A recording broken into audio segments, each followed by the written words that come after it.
გამარჯობა, მოგესალმებით. ბოლოს სიტყვა. მორიგ ეპიზოდს წერთ ბექა პატურაშვილი, რატი მუჯირი, გიორგი ცხვითავა, თამარ ნუცუბიძე ყავს ტრადიციულად ბრიუსელიდან. დღეს ამერიკის შეერთებული შტატების გარეშე გავივლით. ია მეურმიშვილი ამჯერად ვერ გვერდდება, მის დატვირთული გრაფიკიდან გამომდინარე, მაგრამ შემდეგში შემოგვერდდება, როგორც დავიგეგმეთ, თუმცა დღეს იქნება განსაკუთრებული ეპიზოდი იმ თვალსაზრისით, რომ პირველად ჩვენს ფორმატში შემოდის ისრაელი.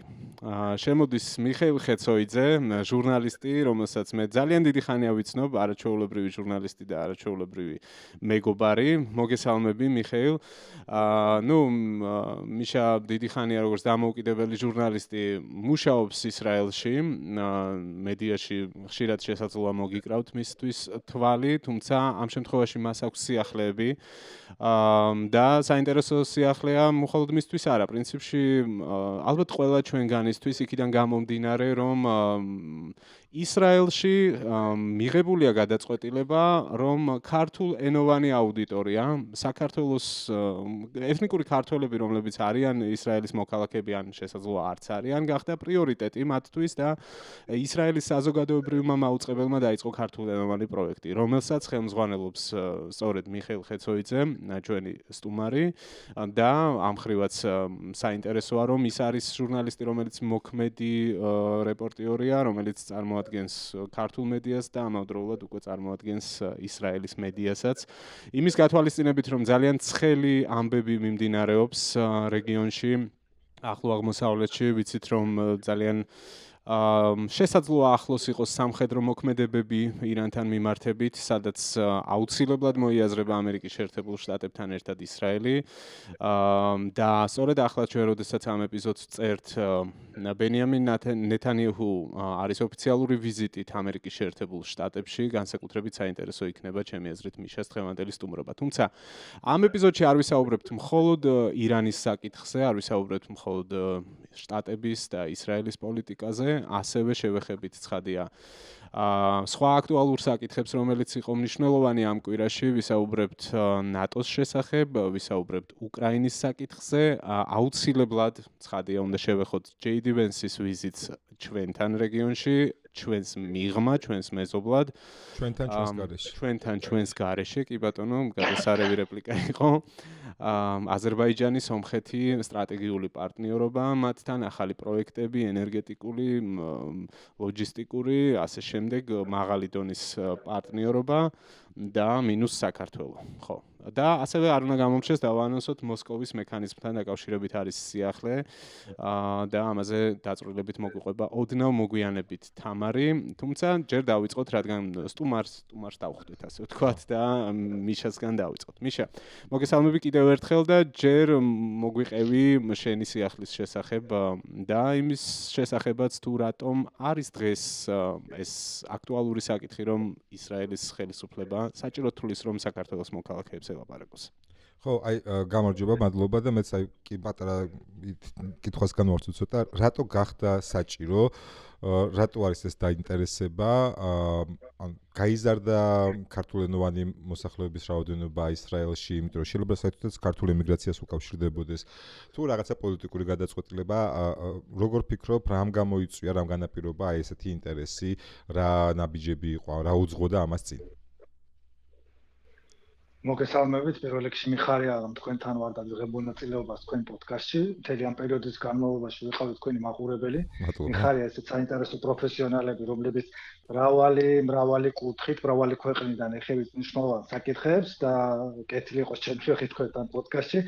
მრავალი წელია მიუხედავად იმისა, რომ ისრაელში ქართულ მედიას წარმოვადგენ და ვარ ისრაელში აკრედიტებული ერთადერთი სამწუხაროდ ერთადერთი აკრედიტებული ჟურნალისტი.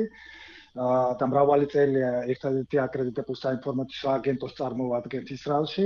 ცოტა ხნის წინ, დაახლოებით 1 წლის წინ, უпростоრად 7 ოქტომბრის ტრაგედიის შემდეგ ისრაელის ხელისუფლებისთვის მნიშვნელოვანი გახდა ქართულენოვანი აუდიტორია და ამას მუშაობის პროცესში ყოველთვის უგრძნობდი შეხვედრების დროსაც, ინტერვიუს დროსაც, თუ მაგალითად ადგილობრივ მედიას ნებისმიერი თანამდებობისპირი უგვიანებდა პასუხის გაცემას ან მიწერას, ჩემთან ყოველ შემთხვევაში თანამშრომლობდნენ.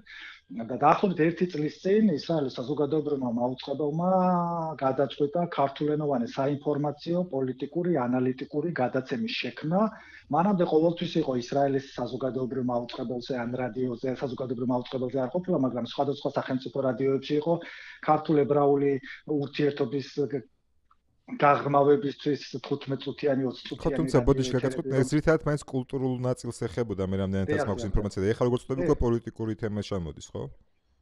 ზუსტად ეს არის, რომ ახლა გადაწყდა, რომ მნიშვნელოვანი არის უშუალოდ იერუსალიმიდან პროპაგანდას, არაბულ პროპაგანდას და ანტისემიტურ პროპაგანდას დაუპირისპირდეს მართალი ამბები, ნამდვილი ამბები, გადამოწმებული ამბები უშუალოდ იერუსალიმიდან ქართულ ენაზე გასაგებად და ეს ყოველ შემთხვევაში ჩემთვის ასიამოვნოა, იმიტომ რომ ეს მიმართულება მე ჩამაბარეს.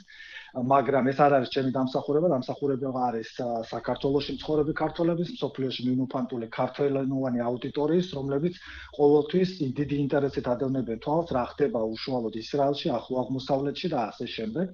და ახლა ყოველ კვირაში ერთხელ ისრაელის საზოგადოებრივ მაუწყებელზე ქართულ ენაზე მოგეყვებით ახალ ამბებს ისრაელიდან და ახლო აღმოსავლეთში. ძალიან კარგი, მიხეილ. ერთი კითხვა მექნება კიდევ ვიდრე ირანის საკითხზე გადავალთ, რადგან საქართველოს შევეხეთ. რა ხდება დღეს ისრაელის საქართველოს ურთიერთობებში? ამ კითხვას განსაკუთრებით მას შემდეგ, რაც ჩვენ ვნახეთ ძალიან სკანდალური კადრები, თუნდაც როდესაც ირაკლი კობახიძე იყო იმ სივრცეში, სადაც სკანდირებდნენ სიკვდილი ამერიკას, სიკვდილი ისრაელს. ძალიან სახიფათო პროცესები პოლიტიკური თვალსაზრისით ვნახეთ, არაპოპულარული სულ ყველაზე მსუბუქად რომ ვთქვათ და თანამედროვედ შენ საუბრობ იმაზე, რომ გაძლიერდა პროპაგანდა და როგორც ჩანს, ეს პროპაგანდა მიმართული არის მათ შორის ქართულ ენოვანი აუდიტორიისთვისაც. და ჩვენ ვხედავთ აქ გარკვეულ პროცესებს, რაც ირანში მიმდინარე ამბების პარალელურად საქართველოშიც წამოყო თავი, ასე ვთქვათ. იყო ასეთი ფაქტები მარნეულში მაგალითად, სადაც ვიცით რომ გავრცელდა ეს ინფორმაცია. ხამენეისთვის ლოცვები აღავლინეს, ხო? ხომ არა მეშლება რამე ეს რელიგიურ ამბავში არ დავიკარგო. ზუსტად რა კორტრელია, მაგრამ ანუ აქ მნიშვნელოვანი არის, რომ მისი ფოტოსურათი იყო უზარმაზარი. ხო, და თან ამავდროულად საქართველოს ოფიციალური პოზიცია არ ვიცით, ხო? ანუ მიმდინარე მოვლენების ფონზე მით უმეტეს იმის გათვალისწინებით, რომ ევროკავშირმა ტერორისტულ ორგანიზაციად გამოაცხადა IRGC. ხო, კითხვის თქვენს კითხვები რო შევაჯამო, პირველ რიგში მინდა გითხრათ, რომ არ ვიცი თქვენთვის რამდენად წარმოუდგენელია, წარმოსადეგია ის ფაქტი, რომ მიუხედავად იმისა, რომ ყოველდღიურად მესმის, რომ ევროპაში, ამერიკის შეერთებულ შტატებში და დასავლეთში ქართული მმართველი ძალა, ამ შემთხვევაში საქართველოს მთავრობის ლიდერები არ მიდიან, არ არიან მისაღების სტუმრები, მე შემიძლია გითხრათ, რომ ყოველ თვეში ერთხელ საქართველოსთან მინისტრები ჩამოდიან და პირდაპირ სახის შეხვედრები აქვს ისრაელის მთავრობასთან და როდესაც ვსვავ კითხვებს, რომ აი ცოტა ხნის წინ საქართველოში მოხდა ეს ფაქტი, ცოტა ხნის წინ საქართველოს ერთ-ერთ რეგიონში, ჩემთვის პატივსაცემ რეგიონში ითხოვდნენ ჩვენი მოქალაქეების, ისრაელელების სიკვდილს, ამ შემთხვევაში ისრაელი რატომ არ აყენებს მწვავედ ამ საკითხს? საერთაშორისო სახელმწიფოთა შორისო ურთიერთობებში ეს საკითხი ასე მწვავედ არ დგას, თუმცა მოსახლეობაში ეს საკითხი კრიტიკულია. ძალიან რთული მოსასმენია მშობლიურ ენაზე, როდესაც ნებისმიერ თქვენგან ისო დარწმუნებული ვარ ასე იქნება. ჩვენ წარმოიდგინეთ, რომ საქართველოში, ჩვენ სამშობლოში, ერთ-ერთ რეგიონში პირდაპირ ითხოვენ ჩვენს სიკვდილს, დახვრეტას და ამაზე პოლიცია და სასახელმწიფო სტრუქტურები არ რეაგირებენ. ცოტა ხნის წინ ხომ მოხდა, როდესაც ისრაელელი ახალგაზრდები ტურისტული ვიზიტით იყვნენ გუდაურში, ერთ-ერთ საზამთრო სეზონზე, სადაც მოხდა ანტისემიტურ ნიადაგზე მათზე ფიზიკური თავდასხმა. ეს ბავშვები საბედნიეროდ არ დაშავდნენ და მშვიდად დაბრუნდნენ სამშობლოში, მაგრამ საქართველოს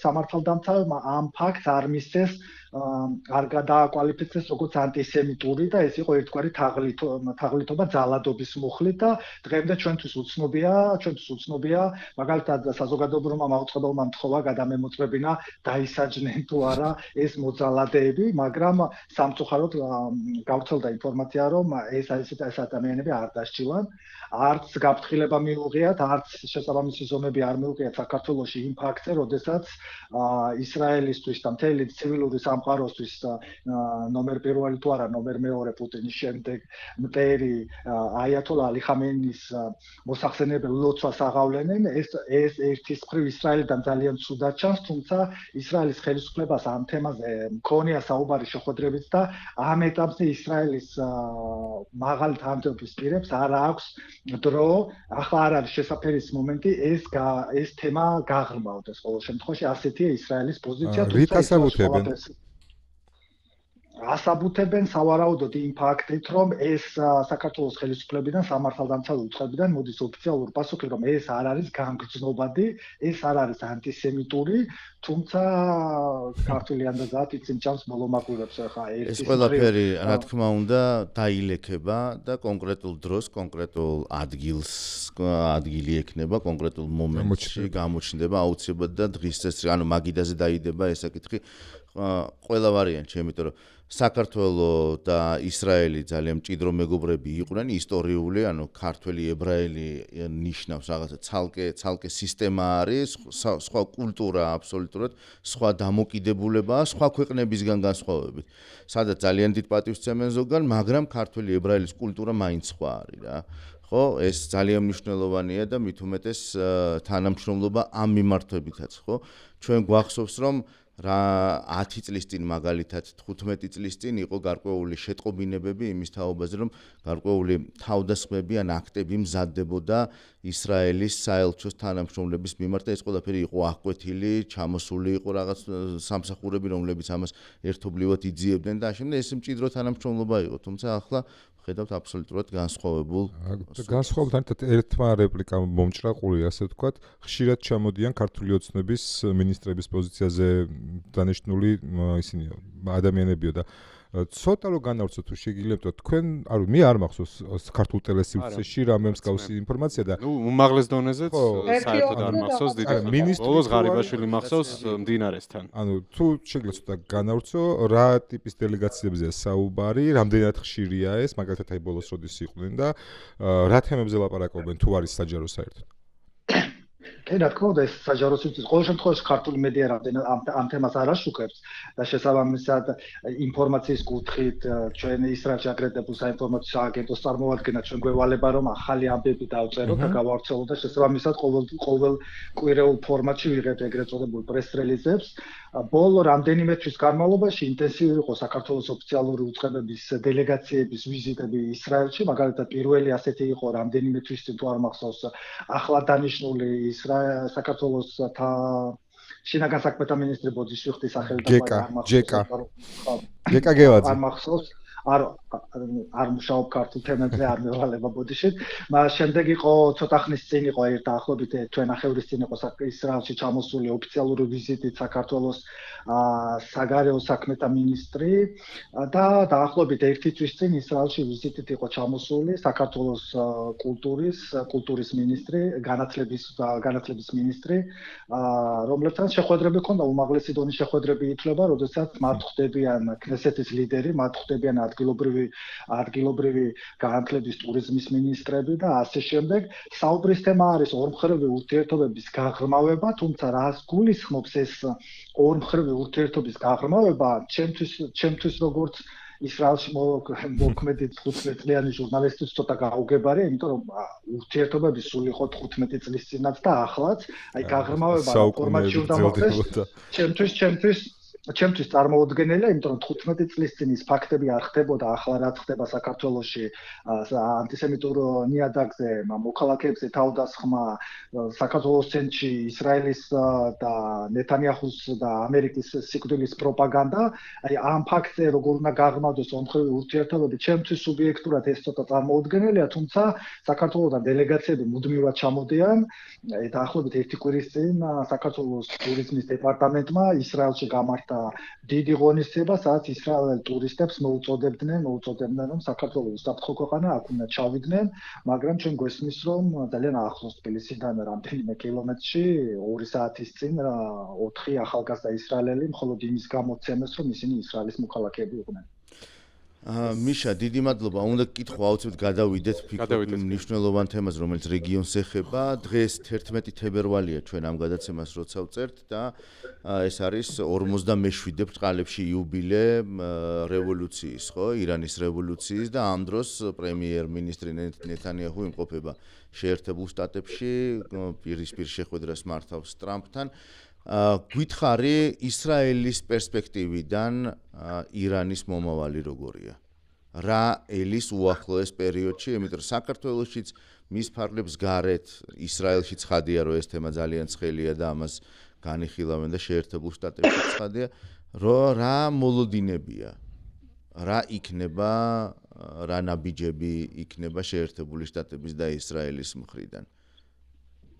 აი მაგალითად, როდესაც ნეთანიაჰუს ამერიკაში გამგზავრებამდე, მისმა პრეზიდენტმა გაავრცელა განცხადება, რომ ნეთანიაჰუს სათქმელი ტრამპისთვის არის, რომ იმ შემთხვევაში, რომ ამერიკის შეერთებული შტატები არ დაიწყებენ სამხედრო ოპერაციას ირანისთვის, ეს ეგზისტენციალურად ძალიან დიდ მნიშვნელოვან პრობლემას წარმოადგენს ისრაელისთვის, რადგან ისრაელის დაზვერვას აქვს შესაბამისი ინფორმაცია, რომ ბალისტიკური რაკეტების წარმოების და რაოდენობა კრიტიკულ ზღვარს მიუახლოვდა ირანში და შესაბამისად ოფიციალური იერუსალიმი იტოვებს უფლებას, რომ იმ შემთხვევაში, რომ ამერიკის შეერთებული შტატები არ განახორციელებენ, არ დაიწყებენ სამხედრო ოპერაციას ირანში, მაშინ როდესაც 7 თვის წინ მოგეხსენებათ, ეს ისრაელმა 2025 წლის ივნისში ისრაელმა დაიწყო და შესაბამისად ამის სრული რესურსი აქვს, თუმცა როგორც მეგობარ ქვეყანას და გუშინ გაფრენამდე ნეთანიაჰუმ განაცხადა, რომ ამერიკის შეერთებული შტატების პრეზიდენტთან მას ექნება საუბარი არამხოლოდ ისრაელის ჩართულობაზე ირანის წინააღმდეგ, ასევე ძალიან მნიშვნელოვანი საკითხია ისრაელისთვის ზოგადად ახლო აღმოსავლეთში ღაზას საკითხი. ყოველ შემთხვევაში ბოლო რამდენიმე თვის განმავლობაში ისრაელის თავდაცვისა და უსაფრთხოების სამსახურები აკეთებდნენ განცხადებას, ხვდებოდნენ, აწარმოებდნენ წვრთნებს და ისრაელის ოფიციალური პასუხი იყო, რომ ისრაელი მზად არის ნებისმიერი სახის საფრთხის თავიდან ასაცილებლად.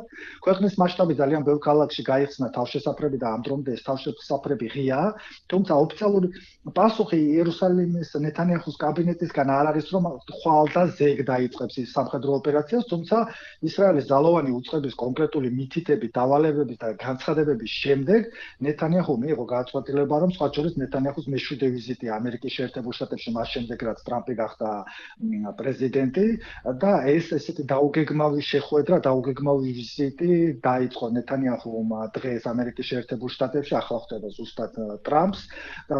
ისრაელის პოზიცია ამ შემთხვევაში არის ასეთი, რომ თუ ამერიკა არ დაიწყებს უახლოეს მომავალში სამხედრო სპეცოპერაციას ირანში, ირანის სამხედრო რეჟიმის მიერ ბოლო დროს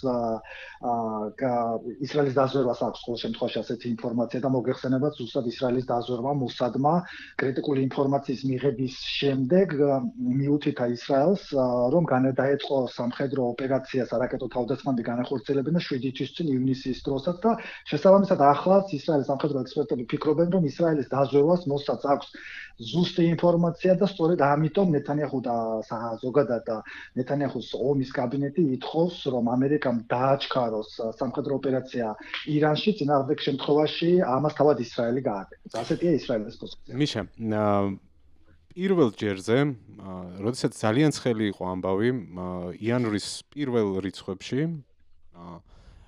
იყო ასეთი ინფორმაცია, რომ მზადდებოდა უკვე სამხედრო ოპერაცია, თუმცა ისრაელმა რაღაც მომენტში შეიკავა თავი და მოუწოდა კიდევაც ამერიკის შეერთებულ შტატებს, რომ არ იყვნენ შესაბამისად მზადყოფნაში.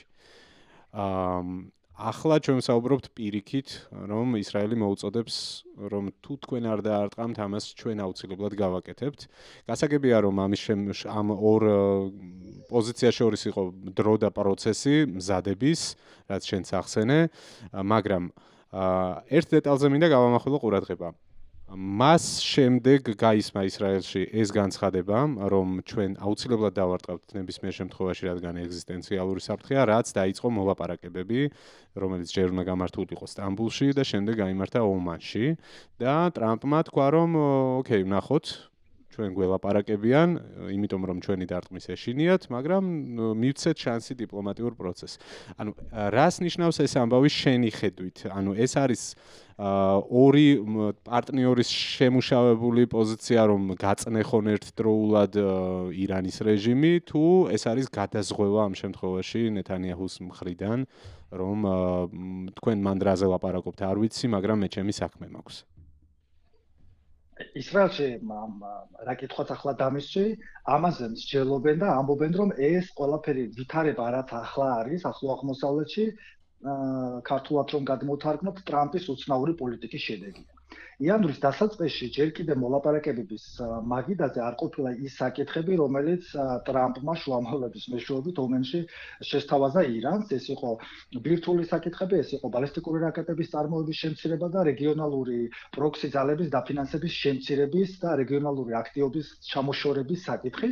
და ეს როდესაც ისრაელისთვის გახდა ცნობილი, რომ რა არის სავაჭრო ამერიკა-ირანს შორის, რატოს მოლაპარაკებების მაგიდაზე, ისრაელმა იმავე დღეს მკაცრად დააფიქსირა საკუთარი პასუხი და თქვა, რომ ეს საკითხები, ეს პრობლემები მოლაპარაკებების მაგიდაზე ჯერ კიდევ აქტუალური იყო 2025 წლის ივნისში, მაგრამ რადგან ვერ შედგა ეს მოლაპარაკებები და ირანმა დრო გაწელა, სწორედ ამიტომ დაიწყო ისრაელმა სამხედრო სპეცოპერაცია ირანში და მას შემდეგ რაც ტრამპის ადმინისტრაციამ გაახმაურა თუ რა დევს მოლაპარაკებების მაგიდაზე და ახლა მოდით გულწრფელად ვისაუბროთ, რა დევს ახლა მოლაპარაკებების მაგიდაზე, რაზე საუბრობს ირანი და ამერიკის შეერთებული შტატები. რომ ბირთვული იარაღის და ურანის გამდიდრების პროცესი უნდა შეჩერდეს და გამდიდრებული ურანი უნდა გადაეცეს მესამე მხარეს. ცოტა აბსურდული ფაქტია, იმიტომ რომ ჯერ კიდევ ამერიკული ბომბდამშენებმა ბორდოს მიწისქვეშა ატომური ურანის გამამდიდრებელი სადგური რომ გაანადგურეს, მაშინ ამერიკის პოზიცია იყო და ტრამპი იწონებდა თავს, რომ მე ამით შევაჩერე ეგზისტენციალური საფრთხე, მაგრამ ახლა ისევ მოლაპარაკებების მაგიდაზე მიდის და იგივე თემაა. სხვა შორის ტრამპის ბოლო განცხადება იყო, რომ ამერიკის დაზვერვას აქვს მნიშვნელოვანი ინფორმაცია, რომ ისპაჰანთან ახლოს კიდევ ერთი მსგავსი ატომური ურანის გამამდიდრებელი ელექტროსადგურია მიწისქვეშეთში, რომელზეც ინფორმაცია ამერიკას აქვს. ეს მცირედ გადახვევა. ისრაელმა გაამწვავა და ზედაპირზე ამოიტანა საკუთარი პოზიცია ესეთ რადიკალურად ხისტად და როდესაც საქმე ამერიკას ეხება, ისრაელი ყოველთვის მოზომილია. ისრაელი ახლა ამბობს, რომ ის საკითხები, რაც აქტუალურია მოლაპარაკებებისთვის, ისრაელისთვის ეს აბსოლუტურად არაფერს არ ნიშნავს. უბრალოდ ახლა ისრაელის მთავრობა ფიქრობს, რომ ირანიდან მიღებული სადაზვერვო ინფორმაციები იმდენად საგანგაშოა ბალისტიკური რაკეტების რაოდენობის, მათი წარმოების შესახებ, რომ ახლა ისრაელს უბრალოდ მოლოდინი, რომ აი შემდეგ ეტაპზე მოლაპარაკებებისთვის კიდევ არ გაიმართოს და ამით ირანმა დრო არ მოიგოს. შესაბამისად ფიქრობ, რომ მოსაც საკმარისზე მეტი ინფორმაცია აქვს იმისთვის, რომ ამერიკის შეერთებული შტატები დაარწმუნოს, რომ დროულია და მოლაპარაკებებს აზრი არ აქვს ირანთან და დროულად უნდა დაიწყონ სამხედრო ოპერაცია ირანში. ამ ყველაფრის ფიქრობ ბოდიში მეგობრებო, ხა ისეთი საინტერესო თემაა, რომ ყველას გვინდა. ავიდა, ყველა დროს შეზღუდულები არ ვართ. ჩვენ ხედავთ ორ ამერიკულ ავიამზით, ხედავთ კონცენტრაციას ამერიკული ძალების სხვადასხვა მიმართულებით, საჰაერო, სახმელეთო, საზღვაო, ყველა მიმართულებით, მათ შორის ჰაერსაწინააღმდეგო თავდაცვის სისტემების მობილიზებასაც ხედავთ. აქ მე მაინტერესებს მიშა შენი, ანუ ისრაელის პერსპექტივიდან. ეს არის მაგალითად გაგრძელება შარშანდელი ივნისის ოპერაციის თუ სრულიად ახალ რაღაცა ოპერაციასთან უნდა გქონდეს საქმე, ერთი და მეორე თელ-ავივი როგორ უყურს იერუსალიმის საერთოდ როგორ უყურებს თეირანს, ანუ თეირანის მომავალს, როგორი ირანი აწყობს ისრაელს. ხო, ეს ცოტა ისეთი დიდი თემაა და მომდევნო გადაცემებში სავარაუდოდ გვექნება დრო იმაზე კიდევ არაერთხელ, რომ ვისაუბროთ და გავშალოთ მთავარი საკითხი, რატოც არ დასრულდა ჯერ კიდევ 2025 წლის ივნისში, მაშინ, როდესაც ისრაელს აბსოლუტურად გახსნილი ჰქონდა ყველა სამხედრო შესაძლებლობა ჰქონდა, რომ ირანული რეჟიმი დაემხო, მაშინ სხვა შორის ისრაელის თავდაცვის მინისტრი აცხადებდა, რომ ზუსტი მისამართი და ლოკაცია აქვს, რად იმყოფება ირანის სულიერი ლიდერი აიათოლა ალი ხამენეი, თუმცა მაშინ ამბობდნენ, რომ თუ იცით თქვენ ლოკაცია, რატომ არ მოქმედებთ, მაგრამ ისრაელმა მაშინ სტრატეგიული გადაწყვეტილება მიიღო, ასე ახსნეს ყოველ შემთხვევაში, გამომდინარე იქიდან, რომ ზოგადად ისრაელისთვის ირანი კი, მრავალი წლის განმავლობაში და მას შემდეგ რაც რეგიონში პროქსი ძალები გამოჩნდნენ ირანის მარჯვენა მარცხენა ხელი და ასე შემდეგ და ჰამასმა საშინელება დაატრიალა და ჰეზბოლა ცდილობდა კიდევ ერთხელ არაერთხელ და სხვა შორის უსიტები ყოველდღიურად უმისნებენ რაკეტებს ისრაელს. ამ შემთხვევაში ისრაელისთვის ყველაზე მთავარი საკითხი და პრობლემა არის ირანის სულიერი ლიდერის განცხადებები, რომელიც ფაქტობრივად ყველა განცხადებაში ისრაელს როგორც თავარ მტერს ასე უსახავს საკუთარ მრევლს, საკუთარ მოსახლეობას, საკუთარ მინდევრებს და ეს ისრაელისთვის არის თავარი საფრთხე, იმიტომ რომ ერთგვარად მოლოდინი ჰქონდა ისრაელს ჯერ კიდევ მრავალი წლის წინ, რომ თაობები შეიცვლებოდა და გამოვიდოდა ახალი თაობა, ინტერნეტი იქნებოდა, კომუნიკაციები იქნებოდნენ და ისრაელს ასეთ თავარ საფრთხედ ბუად აღარ წარმოიდგენდნენ, თუმცა ახალი თაობაც მოვიდა, მაგრამ აიათოლა ალი ხამენეის პროპაგანდა არ დასრულდა. ისრაელის თავარი მოთხოვნა ახლა არის ირანის წინააღმდეგ, რომ ირანმა უნდა შეწყვიტოს პროქსი ძალების დაფინანსება და მეტნაკლებად ეს უკვე იძულებით შეწყვიტა, ან აღარ შეუძლია, იმიტომ რომ ჰამასი ფაქტობრივად განადგურებულია, დასუსტებულია ჰეზბოლა და ჰუსიტები იემენში ფაქტობრივად ისრაელი ამბობს, რომ რამდენიმე საათიანი სპეცოპერაციაა, რომ ზოგადად გაანადგუროს ჰუსიტები იემენში, თუმცა ამ გადაწყვეტილებას რატო არ იღებს ისრაელი, ეს ძალიან მნიშვნელოვანია. ახლა ისრაელში ფიქრობენ, რომ ირანში სარაკეტო თავდასხმა აღარ უნდა იყოს ისეთი, როგორიც იყო 2025 წლის ივნისში, რომელმაც ცალსახად შედეგი გამოიღო, იმიტომ ირანული რეჟიმი და ირანის სამხედრო ავიაცია დასუსტდა, მაგრამ პოლიტიკური შედეგი ამან ვერ გამოიღო, იმიტომ რომ 7 თვის თავზე იგივე პრობლემა, იგივე ეგზისტენციალური საკითხები დადგა დღის წესრიგში. აქედან გამომდინარე, ისრაელში არავინ გამათობს, რომ სამთავრობო რგოლის ირანის მართველი რეჟიმის ცვლილების გარეშე გარდაუვალია ცვლილებები, თუმცა აქვე კითხვა ჩნდება, მთავარი კითხვა და სავარაუდოდ თქვენს გექნებათ ამაზე შეკითხვები და მომდევნო გადაცემაში ალბათ ისაუბრებთ. კი, გამორიცხული არ არის, რომ ისრაელმა დამოუკიდებლად ან ამერიკამ ან ორივემ ერთად მიიღონ გადაწყვეტილება, რომ სამხედრო იერიში მიიტანონ ირანზე და ჩამოშალონ რეჟიმი. ამ შემთხვევაში მთავარი კითხვა არის ასეთი: ვინ დაიკავებს აიათოლა ალი ხამენეის ადგილს? იმიტომ რომ ერთია რეჟიმის ჩამოშლა, თუმცა რეჟიმი, რომელიც ჩამოშლილი რეჟიმია, უფრო საშიშია და საფრთხეა რეგიონისთვის ახალი ლიდერის გარეშე. შესაბამისად, ეს ახალი ლიდერის საკითხი არის ყველაზე მთავარი კითხვა, რომელსაც პოლიტიკურ ელიტაში განიხილავენ. როგორი უცნაური რამეა და ირონიული რამეა ისტორია, ჩვენ რა ისტორიას ახსოვს დრო, როცა ისრაელი ირანისთვის მაინც და მაინც ნომერ პირველი მტერი არ იყო და იყო პერიოდი, როდესაც ეს ურთიერთობები ასეთი კატასტროფული არ იყო, ხო? ეს ისტორიიდან ვიცით. თუმცა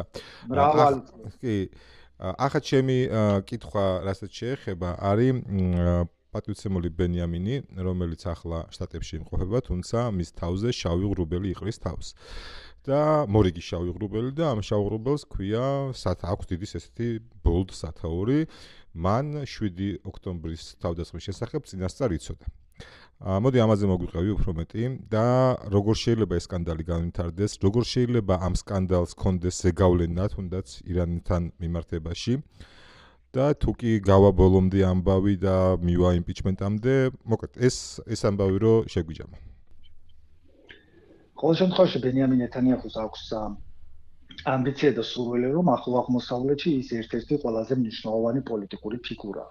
შესაბამისად, მისი მრავალწლიანი პოლიტიკური მოღვაწეობა მას არ სურს ყოველ შემთხვევაში დასრულდეს ისე, რომ ის საკუთარ ქვეყანაში ომის საკითხებში დამნაშავედ იქნას აღიარებული და სწორედ ამიტომ 7 ოქტომბრის ტრაგედიის საგამოძიებო კომისია გავიდა უკვე 2 წელი და შესაბამისად არ შექმნილა. ნეთანიაჰუ ითხოვს, რომ საგამოძიებო კომისია უნდა შეიქმნას 10 ადამიანისგან უნდა შედგებოდეს, 5 უნდა იყოს მმართველი კოალიციის წარმომადგენელი და 5 ოპოზიციის. ეს ისრაელში ძალიან ხანგრძლივი, ღრმა და ისეთი თემაა, პოლიტიკური თემაა. სხვა შორის ამის გამო ნეთანიაჰუს ისრაელის სასამართლო სისტემა დაუპირისპირდა და ბოლო გამოსვლა, რომელიც ჰქონდა 77-ე სესია ქნესეთში ნეთანიაჰუს, მის გამოსვლას ისტორიული ფაქტია, მაგრამ წარმოიდგინეთ, ისრაელის პრეზიდენტი ჰერცოგი არ დაესწრო პროტესტის ნიშნად.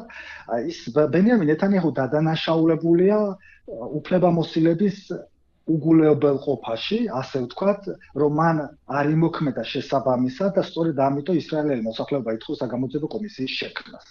მიშა, თხოვნა მაქვს, რომ მე არ ვიცი ეგ დეტალები ძალიან კარგად და შესაძლოა ბევრმა ჩვენმა მაყურებელმა არ იცოდეს.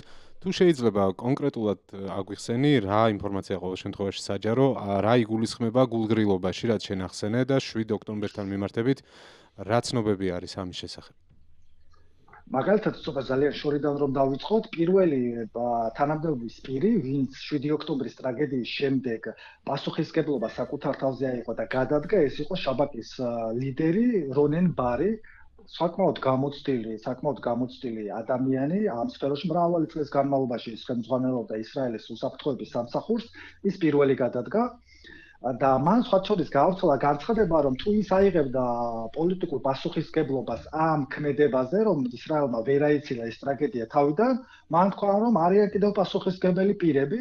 მის განცხადებებს მოჰყვა შემდეგ ნეთანიაჰუს წინააღმდეგ ეს გამოიყენა ოპოზიციამ, ან უბრალოდ მრავალი ფაქტები იყო. ყოველ შემთხვევაში ნეთანიაჰუს წინაშე, ნეთანიაჰუს თავზე შაუმაღლუბელმა მოიყარა თავი და სხვა შორის გუშინ ამერიკაში წასვლამდე ნეთანიაჰუმ გაავრცელა 7 ოქტომბრის შემდეგ უსაფრთხოების სამსახურის პროტოკოლიდან ჩანაწერების ნაწილი, რომ ისრაელს და ნეთანიაჰუს არ ჰქონდა ინფორმაცია მოსალოდნელი საფრთხის შესახებ და დღეს სხვა შორის ახლა როდესაც ვაუბრობთ რამდენიმე საათის წინ, შაბაკის ყოფილმა ხელმძღვანელმა რონენ ბარმა გაავრცელა ინფორმაცია, რომ 7 ოქტომბრის დილით 6:15 წუთზე მან ყოველ შემთხვევაში უბრალოდ ღამის 3 საათზე მას შეატყობინეს, რომ ღაზა სექტორში მნიშვნელოვანი გადაადგილებაა და ჰამასი რაღაცას გეგმავს. ღამის 3 საათზე შაბაკის მეთაური მივიდა შტაბში, მიიღო ინფორმაცია, გადაამოწმა და მივიდა დასკვნამდე, რომ ისრაელს ემუქრება საფრთხე. ახლა უბრალოდ ჩვენ საუბრობთ ძალიან ისეთი ადამიანური ენით. მან მოითხოვა რამდენიმე საათში, საათნახევარში, 3 საათზე მივიდა და დაახლოებით 2 საათში მოითხოვა, რომ დროულად გააღვიძონ ისრაელის პრემიერ-მინისტრი ბენიამინ ნეთანიაჰუ, რადგან ისრაელს ელოდება ღაზა სექტორიდან ჰამასის მხრიდან საფრთხე. არ ვიცით ბენიამინ ნეთანიაჰუ არ გააღვიძეს თუ ბენიამინ ნეთანიაჰუმდე არ მივიდა ეს ინფორმაცია. ყოველ შემთხვევაში შაბაკის ყოფილი ლიდერი ამბობს, რომ ამის შესახებ მან ბენიამინ ნეთანიაჰუ გააფრთხილა. რატომ არ იმოქმედა ბენიამინ ნეთანიაჰუმ? ეს არის თავარი საკითხი და სწორედ ეს არის, რის გამოც ისრაელის პრემიერ-მინისტრს ადანაშაულებენ 7 ოქტომბრის ტრაგედიის თავიდან ვერაცილებაში და აყენებენ მისი პასუხისმგებლობის საკითხს. ამის გამო ბენიამინ ნეთანიაჰუს დაუპირისპირდა ისრაელის სასამართლო სისტემა, რომლებიც ითხოვენ, რომ უნდა შეიქმნას საგამოძიებო კომისია და მხოლოდ სახელმწიფო კონტროლიორის ინსპექტორმა არ უნდა გამოიწვიოს ეს საკითხი, რადგან ძალიან მნიშვნელოვანი საკითხია ისრაელში ეს. ამას ეწინააღმდეგება ნეთანიაჰუს. თუმცა სასამართლოს აქვს შესაძლებლობა, რომ მოითხოვოს ბენიამინ ნეთანიაჰუს დაპატიმრება, მიმართეს მათ უკვე პროკურატურას, ამ საკითხში ჩაერია ტრამპი თუ გახსოვთ ცოტა ხნის წინ, რომელმაც მოსთხოვა ისრაელის პრეზიდენტს, მოქმედ პრეზიდენტს, რომ მან წარდგენილ ბრალში არ დაადანაშაულოს ნეთანიაჰუ და შეიწყალოს ნეთანიაჰუ. თუმცა პრეზიდენტმა რომ შეიწყალოს ნეთანიაჰუ, პირველ რიგში ნეთანიაჰუმ დანაშაული უნდა აღიაროს. ასეთია ისრაელის კანონმდებლობა. ყოველ შემთხვევაში ისრაელში პოლიტიკური ვითარება ამ მხრივ დუხს. სასამართლო ოპოზიცია ნეთანიაჰუს ადანაშაულებენ ფაქტებით, რომ მან გულგრილობა გამოიჩინა 7 ოქტომბრის ტრაგედიაზე და თავიდან ვერ აეცილა, თუმცა ნეთანიაჰუ ამბობს, რომ ეს მისი დანაშაული არ არის და გუშინ გამოაქვეყნა აუდიო ჩანაწერები, სადაც ამბობს, რომ ისრაელის მრავალი თანამდებობის პირი, უსაფრთხოების სამსახურის დეპარტამენტის ხელმძღვანელი, ოფიცრები, რომლებიც ღაზა სექტორის საზღვრისპირა რეგიონებს აკონტროლებდნენ, ეს მათი დანაშაულია და ის საკუთარ საპრემიერო ვადას ბოლომდე მიიყვანს და მას საფრთხე არ ემუქრება, ყოველ შემთხვევაში ასეთია ნეთანიაჰუს პოზიცია. მიშა, ესე იგი გისმენდი და თან შურდა ეს ფრაზები მხდებოდა ძალიან მჭრიდა ყურს სასამართლო სისტემა დაუპირისპირდა ბენიამინ ნეთანიაჰუს რაღაცა პრეზიდენტი, ანუ კომისია იქნება და სადაც პოლიტიკური პროცესი მიდის. პოლიტიკური პროცესი მიდის, სადაც აი ამ წონის ფიგურას ვიღაცები ემუქრებიან იმპიჩმენტით, ვიღაცები უპირებენ დაპატიმრებას და ასე შემდეგ, ხო? ანუ ცოტა შევამსუბუქე ხოლმე მე შევამსუბუქე ახლა ჩვენი დაძაბული ესეთი საუბარი ძალიან საინტერესოა ცხადია და მე ვფიქრობ რომ ჩვენ კიდე გვექნება საშუალება მიხეილის სტუმრობის და შემდეგში როგორც ჩაწერამდე ვთქვით ბოლომდე და კი მე სხვა შორის ვფიქრობდი მიშა შეგიძლია დარჩე და ჩაერთო სხვა თემებზე დისკუსიაში სრულფასოვანი სტუმარი იყავი ბარემ ჩვენი ბოლომდე ამ ეპიზოდში უფრო ეხა მე მინდა ესეთი განვითარება შემოგთავაზოთ ხო ვიდრე განავითარებ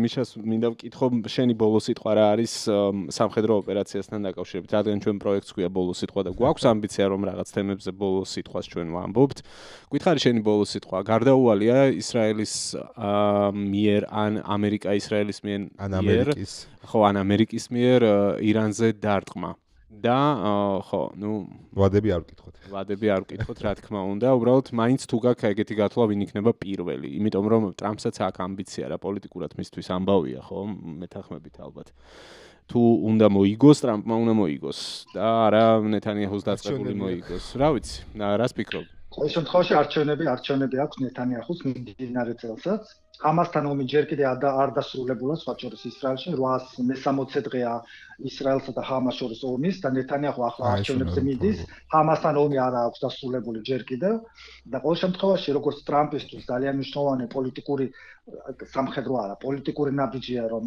ეს ახლო აღმოსავლეთში მობილიზებული ამ რაოდენობის სამხედრო ტექნიკა უბრალოდ არ გადმოიყვანა ახლო აღმოსავლეთში და ახლა უკან არ დააბრუნოს მას ექნება ამომრჩეველთან მან უნდა უთხრა საკუთარ ამომრჩეველს ამხელა ამ რაოდენობის თანხა რატომ დახარჯა უბრალოდ მუქარისთვის და მეორე შემთხვევა არის რომ ამერიკის შეერთებულმა შტატებმა რომ არ მიიღოს ეს გადაწყვეტილება ყოველ შემთხვევაში ნეთანიაჰუს ახლა როგორც სოფლიო მას იცნობს ახლო აღმოსავლეთის ერთ-ერთი ყველაზე გავლენიანი ლიდერს ნეთანიაჰუსაც აქვს უახლოეს მომავალში არჩევნები და სწორედ ამიტომ თქვა რომ ამერიკის შეერთებული შტატები თუ არ მიიტანენ არ დაიწყებს სამხედრო იერის ისრაელი უბრალოდ ამას დამოუკიდებლად გააკეთა შესაბამისად ისრაელში არც-ერთი პოლიტიკური ფიგურა არც ნეთანიაჰუს ოპოზიცია არც სამხედრო ლიდერები არ განიხილავენ საკითხს რომ ამერიკას ირანის პრობლემა მოგვარდება მოლაპარაკებებით და შესაბამისად როდესაც ვისმენ გამოცდილი სამხედრო ექსპერტების მაღალი თანამდებობის პირების განცხადებას მრჩება შთაბეჭდილება რომ ისრაელში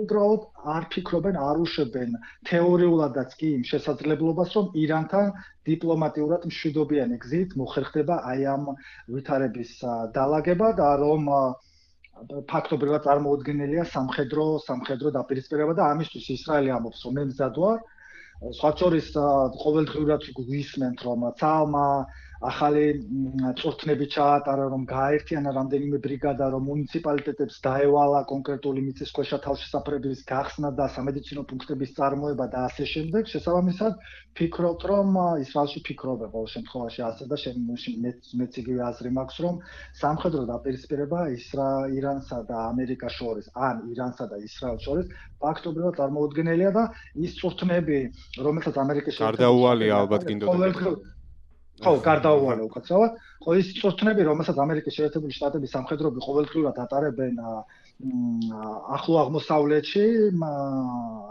ინდოეთის ოკეანეში, თუმცა ეს არ არის წვრთნები ანგარიშისთვის და ამაზე ყველა სამხედრო ექსპერტი თანხმდება, რომ ეს არ არის სამხედრო ანგარიშის წვრთნები, ეს არის წვრთნები და სხვა შორის ტრამპაც დაადასტურა, რომ იმ შემთხვევაში, თუ ამერიკა დაიწყებს ირანის წინააღმდეგ სამხედრო მოქმედებას, ეს უნდა იყოს საათობრივი და არა ერთ დღეზე ან რამდენიმე დღეზე გათვლილი. და თუ ამ ლოგიკას მივყვებით, ნიშნავს იმას, რომ ახლა ისრაელს და ამერიკას ემზადებიან, რომ თუ ისინი დაიწყებენ სამხედრო სპეცოპერაციას, ეს ომი, ასე ვთქვათ, დაპირისპირება მხოლოდ მაქსიმუმ 6 საათს უნდა გაგრძელდეს.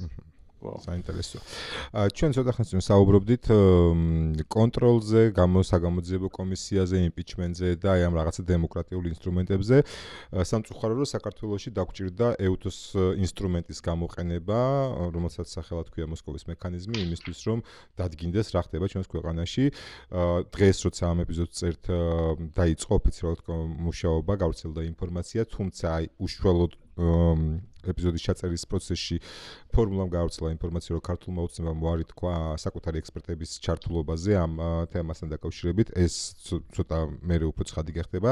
თუმცა ნუ დღეს დაიწყო ოფიციალურად ამ მექანიზმმა მუშაობა. თამარ ცოტა მეტი გითხარი ამ მექანიზმზე, რა ვიცით ახლა რა ეტაპზე ვართ, რას გამოიკლევს და მერე გადავიდეთ უშუალოდ თავდაცვის მინისტრიალი იწყება პასპორტებზე ბრიუსელში, მოკლედ შენი პერსპექტივიდან და დახული საქართველოზე მოგვიყევი. პატარა პაუზა, ვიდრე დაიწყებს თამარი, ვისაც არ გაქვთ არხი გამოწერილი. დღეს არ გვითხოვს. შენ დაგასარი, კი. მე და რატის ეგეთი კონკურენტი, ვისაც არ გაქვთ გამოწერილი არხი და თუ ამდენი ხანი დაახლოებით 40 წუთზე მეტია უკვე ჩვენ საუბრობთ ძალიან საინტერესო თემებზე დამეთანხმებით ალბათ. თუ ამდენი ხანი შემორჩით და გვისმენდით, აუცილებლად გამოიწერეთ არხი და გამოხატეთ თქვენი პოზიციები კომენტარების ველში. თამარ გისმენთ, ცოტა დიდი ხანი მოგიწიალოდინი, მიშა რჩება ჩვენთან ერთად როგორც თქვით ბოლომდე. რა უშავს, ძალიან საინტერესო არის მიშას მოსმენა და მიხარია, რომ ესეთი სტუმარი გყავს. ხო, მოკლედ როგორც წავიკითხე და გავიგე, ანუ პროტოკოლურად 3 ექსპერტი არის საჭირო. იმისთვის რომ დაიწყონ მოკვლევა, როდესაც ამოქმედება მოსკოვის მექანიზმი, ასევე ვიცი რომ ერთი ექსპერტის წარდგენის საშუალება ჰქონდა ქართულ ოცნებას და როგორც ჩანს ამაზე მათ უარი განაცხადეს, თუმცა მიუხედავად ამისა დაკომპლექტდება ექსპერტების ჯგუფი და როგორც ჩვენ უკვე წინა განხილვაშიც ვილაპარაკეთ, აქაც 2 ვარიანტი არის. შეიძლება არ დაუშვან ექსპერტები ქვეყანაში და ამ შემთხვევაში მაინც აგრძელებენ ისინი მუშაობას ონლაინ და მაინც იქნება დასკვნა გაკეთებული. მეორე ვარიანტი კი როცა თანამშრომლობა ხდება, არ ვიცი, ჩვენ ვისმენთ განცხადებებს ქართული ოცნების წარმომადგენლების მხრიდან, რომ ჩამოვიდნენ და ნახონ და მოიკვლიონ, თუმცა მათ არაფერი უთქვამთ, რომ არ წარუდგენიათ თავისი კანდიდატი და დღეს თუ ლაპარაკობენ, რომ ღია არიან და მზად არიან, რომ მიიღონ ექსპერტები, არ ვიცით რა იქნება ხვალ. რაც თავად EUTO ODIHR-მა გამოაქვეყნა, უკვე დღეს დაიწყო მექანიზმა მუშაობა და როგორც მივხვდი 24 თებერვლამდე ნებისმიერ დაინტერესებულ პირს და ვისაც აქვს კონკრეტულად ინფორმაცია, რაც შეიძლება მიეწოდოს მოკვლევისთვის, ამ ჯგუფს შეუძლია კონკრეტული ბმული არის მითითებული და ამ ბმულზე ატვირთოს ინფორმაცია, როგორც ვიცი, რამდენიმე მოკლედ ქართული არასამთავრობოები უკვე იწყებენ და თანამშრომლობას აპირებენ ექსპერტებთან და სავარაუდოდ ერთი გიჟური იდეა მომივიდა, რომ ხოცებმა რო თავიანთი ტროლების მობილიზება მოახდინონ და მაგ ბმულზე ისა რა ქვია ინფორმაციის ნაკადი გაუშვან, მე რა მოხდება? რა გამორიცხავთ რომელიმე იდეებს აწვდით? არაფერს არ გამორიცხავ. იმიტომ რომ ერთის მხრივ, ანუ შენ ამბობდე რომ თანამშრომლობ ამ ფორმატში და მეორეს მხრივ, შენი ინტერესი არ არის რომ ექსპერტი, ერთ-ერთი ექსპერტი იყოს შენს მიერ წარდგენილი. და თუ არ წარადგენ ამ ექსპერტს, არ ვიცი თანამშრომლობა, ქვეყანაში რომ შემოუშვა ეს, ეგ უკვე თანამშრომლობაა. ხო, ჯერ ნუ ეხება. ხო. სავარაუდოდ, რადგან თარიღი წერია 24 თებერვალი, სავარაუდოდ 24 თებერვალამდე იქნება ამ მასალების მოგროვება და ასევე ჩვენ ვიცით, რომ ეს უკიდეგანოდ არ იწყება შეფასების გაკეთება და რომ საკმაოდ, ისეთ შემჭიდროვებულ ვადებში უნდა იყოს ეს შეფასება. ნახოთ, ჩემი აზრით საკმაოდ საინტერესო პროცესები გველოდება წინ. უვიზო მიმოსვლაზეც ძალიან ბევრი გვაქვს ამაზე ჩვენ გადაცემაში, ჩვენ ეპიზოდებში ნასაუბრები და ერთადერთი ასევე მინდა რომ დღეს ვკითხულობდი, ვათვალიერებდი სოციალურ ქსელებს და აი რაღაცა ისეთი კუთხე აქვთ მოძებნილი, რომ ვითომ ერთი წლის წინ უკვე აუგზალეს და უკვე შეაჩერეს დიპლომატიური და სამსახურეობრივი პასპორტებისთვის უვიზო მიმოსვლა და ეხლა ვითომ მეორეჯერ აი ვითომ ანუ გამეორება იყო და ამიტომ მაყურებლისთვის ერთადერთი მინდა რომ უფრო ნათელი გახდეს რა განსხვავებაა წინა გადაწყვეტილებასა და დღევანდელ გადაწყვეტილებას შორის. პირველი ის რომ მე მგონი არავის არ უნდა გვიხაროდეს და მოგწონდეს რომ უვიზო მიმოსვლის შეჩერების გამარტივებული მექანიზმი პირველად ჩვენს წინააღმდეგ იქნა გამოყენებული იმაზე რომ არაფერი უთქვა რომ დოკუმენტს რო გადახედო შეიძლება ლოგიკური დასკვნა გამოიტანო რომ ინსპირაციის წყარო ბევრ რაღაცაში გახდა საქართველოს და პრევენციულად ამ დოკუმენტში შეიტანეს ის ჩანაწერები, რასაც ადგილი აქვს უკვე საქართველოში და ალბათ არ უნდა გვიხაროდეს რომ პირველად ჩვენს მიმართ ამოქმედეს ეს მექანიზმი. მეორე და ყველაზე მნიშვნელოვანი არის ის რომ ეს გადაწყვეტილება არ არის საკონსულტაციო ხარისხის. ეს არის უნდა აღსრულდეს. ყველა წევრმა ქვეყანამ ევროკავშირის უნდა აღასრულოს გადაწყვეტილება და ანუ თავიანთ ტერიტორიაზე. მიუხედავად იმისა, რომ სლოვაკეთმა და უნგრეთმა მხარი არ დაუჭრეს, მათ მაინც უნდა აღასრულონ. კი და ზუსტად ეს არის, რომ ამითაც მანიპულირებენ, რომ თითქოს ორმა ქვეყანამ რომ არ დაუჭირა მხარი, ეს ნიშნავს, რომ ისინი არ გაითვალისწინებენ ამ გადაწყვეტილებას, არა.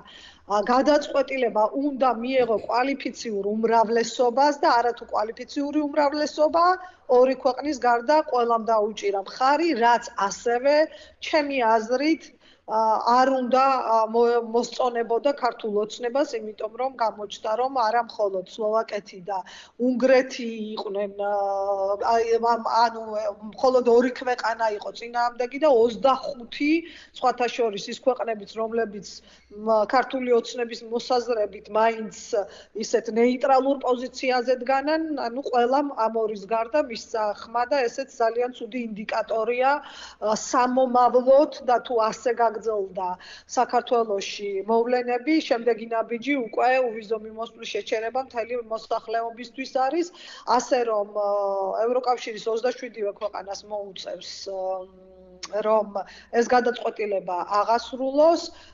საუბარი ალბათ ესეც უნდა ვთქვათ და მაყურებელმა ესეც უნდა იცოდეს, რომ აქ საუბარი არის პასპორტებზე და არა პიროვნებებზე.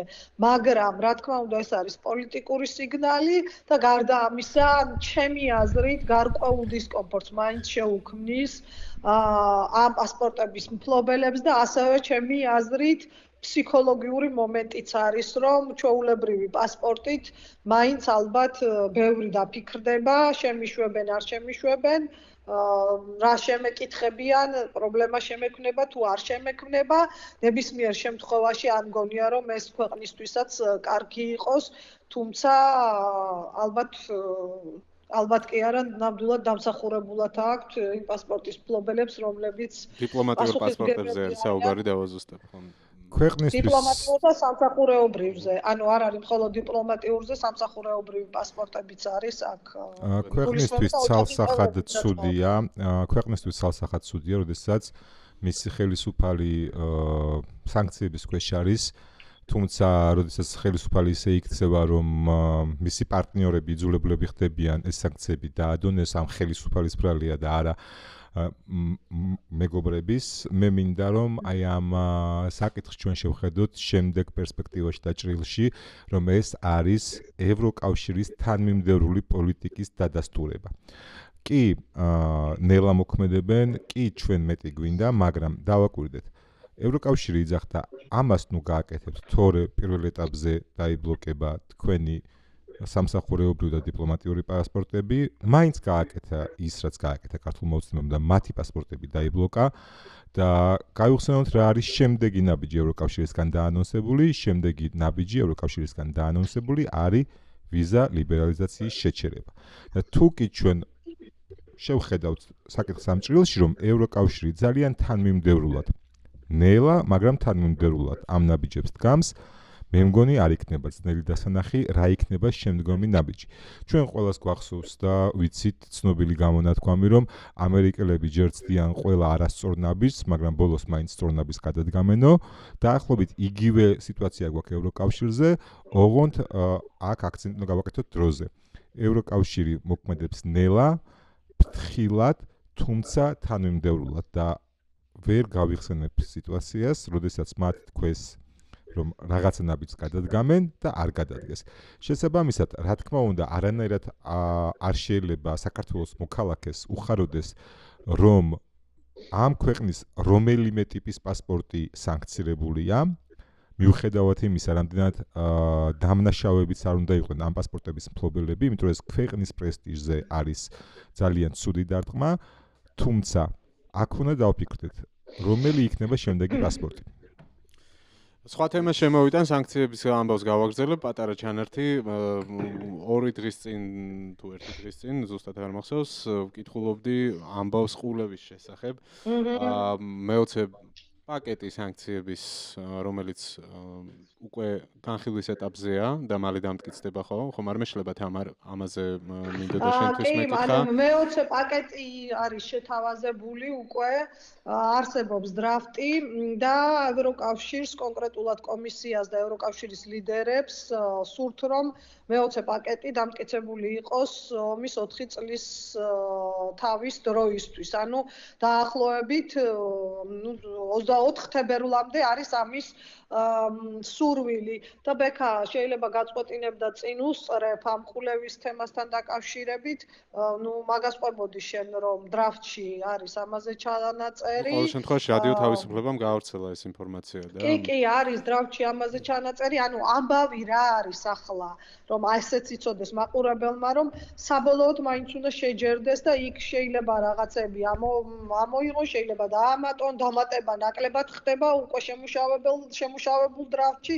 უფრო ხშირად ვერ ხდებიან და რაღაცა პუნქტები შეიძლება ამოიღონ და დღეს სხვათა შორის დღეს გააკეთა განცხადება, შეკითხვა იყო ჟურნალისტების მხრიდან მეოცე პაკეტზე და კაია კალასმა გააკეთა განცხადება, სადაც თქვა, რომ ვერანაირ საკითხზე, ანუ ვერაფერს ვერ დაადასტურებს ჯერჯერობით, სანამ არ იქნება სრული თანხმობა ყველა პუნქტზე და მნიშვნელოვანი ისიც არის, მან თქვა, რომ ამ საზღვაო პორტებთან დაკავშირებით, ანუ დიდი შვიდეულის ქვეყნებთან ძალიან მჭიდრო კომუნიკაციაში არიან და მათთანაც გადიან ამ საკითხს. ზოგადად საერთოდ, თუ დააკვირდებით და მაყურებელს თუ დააკვირდება, ჯერ ევროკავშირი იღებს ხოლმე სანქციების პაკეტს, მერე მას მოყვება შვეიცარიაც არის ცალკე, დიდი შვიდეულის ქვეყნები და რაღაცნაირად ერთად შეთამაშებულად და ასე შეთანხმებით აკეთებენ და სავარაუდოდ, რადგან კაია კალასმა დაუკავშირა აი ამ საზღვაო პორტების საკითხი და თქვა დიდ შვიდეულთან, რომ შეიძლება საკმაოდ მნიშვნელოვანი თემა იყოს, რადგანაც ასევე უნდა გავითვალისწინოთ, რომ პირველად შეიტანეს მესამე ქვეყნების, ანუ ამ მხრივ არის საინტერესო სანქციების გვერდის ავლის თემაში მესამე ქვეყნები სპორტები. ნახოთ, ძალიან მნიშვნელოვანია და ძალიან საინტერესო იქნება როგორ შეთანხმება მოხდება ამ პაკეტზე. ტრადიციულად ჩვენ დროს ვაჭარბებთ, მგონი, ხო? ხო, ბოლოს გადავაჭარბოთ ერთი რამდენიმე საკითხი, უბრალოდ 2 საკითხი შევეხები. ერთი ის, რომ ამერიკის შეერთებული შტატების ვიცე-პრეზიდენტი გახლავთ ჩვენს რეგიონში, სამწუხაროდ არა საქართველოში, იყო სომხეთში, ერევანში შეხვდა ფაშინიანს, პირდაპირ მხარი დაუჭირა, ძალიან დიდ ინვესტიციაზე იყო საუბარი, დიდ მხარდაჭერაზე, მათ შორის უსაფრთხოების და თავდაცვითი შეიარაღების მიწოდების თაობაზე, ცხადია იყო შემდეგ ბაქოში და ბაქოში ძალიან სერიოზული შეხვედრები ჩაატარა. სამწუხაროა, რომ 2026 წელს ამ შემთხვევაში საქართველოს ამოვარდნილი არის როგორც ბრიუსელის დღის წესრიგიდან, ასევე ვაშინგტონის დღის წესრიგიდან, მაშინ როდესაც რაღაც 9 წლის წინ ამერიკის შეერთებული შტატების ვიცე-პრეზიდენტი საქართველოში იმყოფებოდა, მანამდე პირველად პრეზიდენტი იმყოფებოდა საქართველოში, ასე რომ ხო ძალიან დიდი განსაცდელის წინაშე არის რეალურად საქართველო და რაზეც მიშა თავში საუბრობდა, ის რაც აქამდე არ ყოფილა საქართველოში, აი ამ ანტისემიტურ ნიადაგზე დაპირისპირება და რაღაცა ძალადობის ელემენტები, საოცრად სამარცხვინო ფაქტია, რასაც აქ ადგილი. კიდე ერთი საკითხი, ჩვენი მებრძოლი გარდაიცვალა, დაიღუპა უკრაინაში, ბაჩო ბულისკირია, უსამძიმრებ მათ დროს, ჩვენი ბიჭები იქ იბრძვიან თავისუფლების არა მხოლოდ უკრაინის, არამედ საქართველოსი და ასრულებენ ძალიან მნიშვნელოვან როლს და ფუნქციას. პრინციპში ჩემი ბოლო სიტყვაში ერთ რაღაცასაც დავამატებ, რა თქმა უნდა, ველით ირანის თავზე ცას, ალბათ, ფრენისთვის მიზანშეწონილს ან ამინდებს, ალბათ რთული სათქმელია რა იქნება, ყოველ შემთხვევაში, რაც მიშა მისაუბრა და რასაც ჩვენ ვადევნებთ თვალყურს იქ მიმდინარე პროცესებს და ძალთა კონცენტრაციას, ალბათ ეს ყველაფერი იქნება ლოგიკური გაგრძელება იმისა, რაც ჩვენ ვიხილეთ 12 დღის განმავლობაში გასული წლის ივნისში. ყველაზე სამწუხაროდ ჩემთვის არის ის, რომ ამ წერტილში რომ მოვიდოდით საგარეო პოლიტიკის, ძალიან ადრევე და მალევე იყო ძალიან ცხადი, როდესაც ჩვენ გვითხრეს რა ერთმა კონკრეტულმა ადამიანმა გვითხრა, რომ საქართველო არ უნდა იყოს განხეთქილების ვაშლი დასავლეთსა და აღმოსავლეთ შორის, თორე ჩრდილოეთი იგულისხმება აქ და საქართველო არის პატარა სოფელი და არ უნდა გაიჭხიროს დიდი სახელმწიფოების თამაში. აი ეგ მანდ ვართ ეხლა, რომ ყველასგან მივიწყებული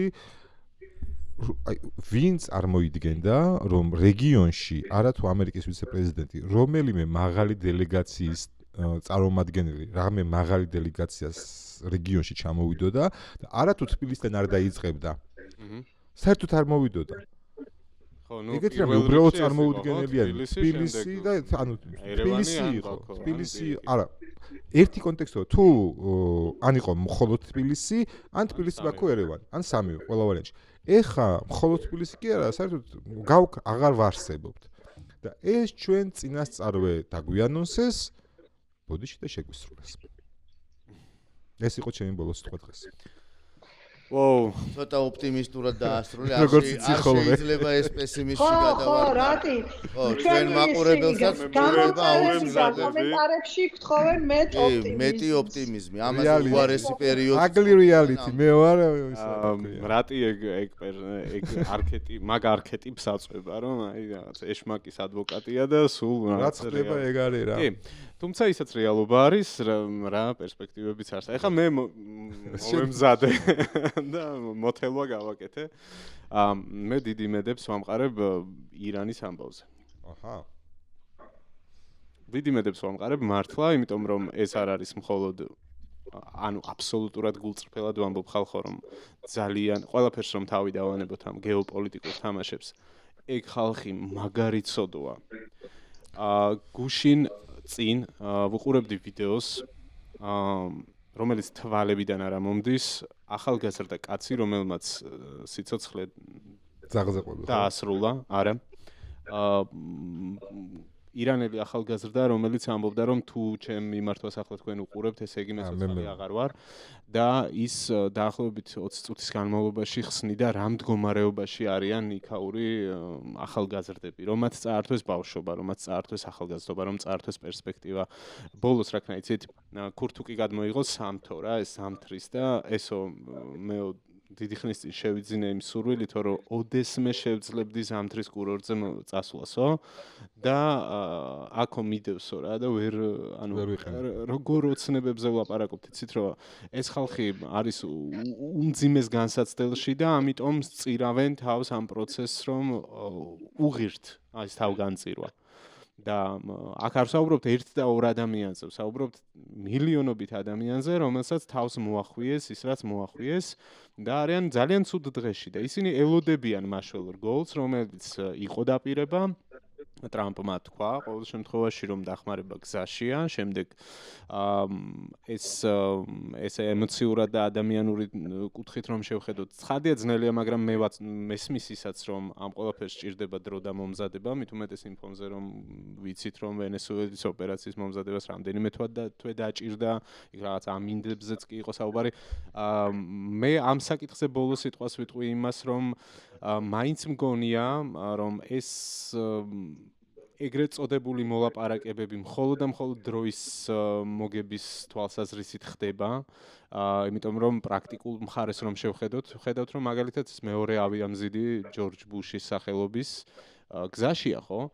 ჩვენ არ ვიცით სამხედრო ლოჯისტიკური მოცემულობა ბოლომდე. კი, ნიუსებს ვადევნებთ თვალს, რომ ბევრი სატვირთო თვითმფრინავი დააფრინავს, მაგრამ ჩვენ არ ვიცით რაში მდგომარეობს სამხედრო დაგეგმარებას, ვინც ახორციელებს მათი დღის წესრიგი და რა დღის წესრიგს კარნახობენ ისინი პოლიტიკური გადაწყვეტილების მიმღებ პირებს, ხო? ნუ ისრაელში ეს პირდაპირ თქვეს კი ბატონო, რომ ჩვენ მზად ვართ, თუმცა იქაც იყო განცხადებები, რომ არ ვიცით, აბა, ჯერ მანამდე ყოველ შემთხვევაში, რომ ჯერ კითხვის ნიშნებია, სწრაფად არ ვიმოქმედოთ, კარგად მოვიფიქროთ. მარტივი ენით რომ თქვა. ანუ აქედან გამომდინარე, ხო, ის რომ საბოლოოდ ეგ რაღაც ლოგიკურ დასასრულამდე მივა, ეს ადამიანური თვალსაზრისითაც და სხვა მხრივაც, რაზეც ბევრი ვისაუბრეთ, ჩემთვის არის ძალიან სასურველი სცენარი, მათ შორის იმ გაგებითაც, რომ რუსეთი დაკარგავს ძალიან მნიშვნელოვან დასაყრდენს, მან უკვე დაკარგა სირიაზე გავლენა, უკვე დაკარგა კავკასიაში აქ რაღაცა ეს დაბალი აკორდები შემოდის. ნუ სომხეთსა და აზერბაიჯანზე დაკარგა გავლენა და საქართველოს ამბავი არ ვიცით. მოიხვეჭა. არ ვიცით ბოლომდე რა იქნება. ხო, ნუ რუსეთი კარგავს გავლენებს. უკრაინაზე არ გვილაპარაკია დღეს და ბოლო სიტყვაში ერთი წინადადებით ვიტყვი, რომ იქაც რაღაც საინტერესო რეფორმები მიდის. ის ახალგაზრდა თავდაცვის მინისტრი, რომელზეც ვამბობდით, რომ აბა ვნახოთ რა სიზავს, კარგად მუშაობს ჯერჯერობით და ბევრი სისტემური რეფორმა არის, რაზეც იწერება, რამაზე საუბრობენ უკრაინულ წყაროებში და მათი მონაგარი ყოველთვიურად უფრო ბალანსი იცვლება. ხო, ამასობაში ცოტა მეტი ხო 4 წელი სრულდება, რუსები ისე ბუქსაობენ იქ სადაც ბუქსაობდნენ პოკროვსკთან და კუპიანსკი ორჯერ ავიღეთო და ვერაფერიც ვერ აიღეს რეალურად ესე გამოჩნდა და პატარა-პატარა კონტრშეტევებიც წამოიწყეს ზაპოროჟიეს მიმართულებაზე სამხრეთით. ასე რომ ნახოთ ეს ომი გამოფიტვისთვის გრძელდება პარალელურად ირანი როგორც თქვი ძალიან დიდი დარტყმა იქნება რუსეთისთვის და იქნებ სადმე ჩვენს რაღაცნაირად გვეშ ჩვენთვის შესაძლებლობის ფანჯარაც იქნება. მიშას ბოლო სიტყვა. ჩემი ბოლო სიტყვა იქნება ის რომ თქვენგან მოვისმინე რომ იმედია ირანის ცაზე სხვანაირად განათდება, ყოველ შემთხვევაში მოლოდინი ხო ყოველას ის გვაქვს რომ ირანში ირანის რეჟიმი უნდა დასრულდეს და ამ რეგიონში და ამ ქვეყნის მოსახლეობამ უნდა შეძლონ ცივილურ გარემოში ცხოვრება. შესაბამისად ამის დასრულების ერთადერთი გზა სამწუხაროდ რჩება სამხედრო დაპირისპირების შედეგად მოხდეს რეჟიმის ჩამოშლა და ბოლო ამბავი მინდა გითხრათ, ნეთანიაჰუ შეხვდა ამერიკის შეერთებული შტატების პრეზიდენტს დონალდ ტრამპს და ჩაიტანა ასეთ სათქმელი, რომ თუ ამერიკის შეერთებული შტატები არ დაიწყებენ სამხედრო მოქმედებას, ჩვენ ისრაელი დავიწყებთ ამ მოქმედებასო, პროტოკოლით ეს შეხვედრა უნდა გაგრძელებულიყო ყველაზე გრძელი 45 ან 60 წუთი, მაგრამ თქვენ წარმოიდგინეთ ასეთი ამერიკის ისტორიაში პროტოკოლით არ ყოფილა, 3-ჯერ მეტხანს გაგრძელდა 3 საათს დახურულ კარს მიღმა ისაუბრეს. ნეთანიაჰუ უკვე დატოვა შეხვედრა, განცხადებები არ გაკეთებულა, თუმცა 3 საათი დახურულ კარს მიღმა სავარაუდოდ ისინი არ საუბრობდნენ მოლაპარაკებების ახალ ეტაპზე. ყოველ შემთხვევაში რამდენად პოზიტიური ნოტა არ ქონოდა. შენი პური გაწითლდებოდა პირდაპირ გეტყვი. დღეს ისრაელში დაბრუნდა ამერიკის შეერთებული შტატებიდან ისრაელის საზღვაო და საჰაერო ქვედანაყოფების მთავარი რამდენიმე მაღალ ჩინოსანი და ახლა 3 საათი ბენიამინ ნეთანიაჰუ რაზე საუბრობდა ტრამპთან და ალბათ თქვენც კარგად წარმოგიდგენიათ. ყოველ შემთხვევაში მნიშვნელოვანი ამბები გველოდება აუცილებლად. ძალიან დიდი მადლობა მიშას, თამარს და მაყურებელს პირველ რიგში. ხალხო, ჩვენ გვჭირდება დიდი აუდიტორია, ჩვენი მიზანი არის აუდიტორიის ზრდა, ახალგაზრდა პროექტია, მაგრამ კარგად მივდივართ ამასობაში, რომ 1000 გადავწდით, პირველი 1000 ანი ბარიერი გადავლახეთ და მე ეჭვი არ მეპარება, რომ ჩვენი აუდიტორია განსაკუთრებული აუდიტორია არის, რადგან ეს თემები მათთვის საინტერესოა, რადგან მათთვის ეს ყველაფერი გულთან და ყოველდღიურ ჩართულობასთან არის ახლოს მისატანი და ამას ყველაფერზე ფიქრობთ. დიდი მადლობა ამისთვის, დაგვიჭირეთ მხარი, გაგვაძლიერეთ, შემოგვერთდით, გამოიწერეთ არხი და ლაიქეთ ვიდეო და ერთ კვირაში ზუსტად დავბრუნდებით. მე მგონი მანამდე კიდევ ბევრი ცხელი ამბავი მოხდება. მადლობა ნახვამდის. შეხვედრამდე.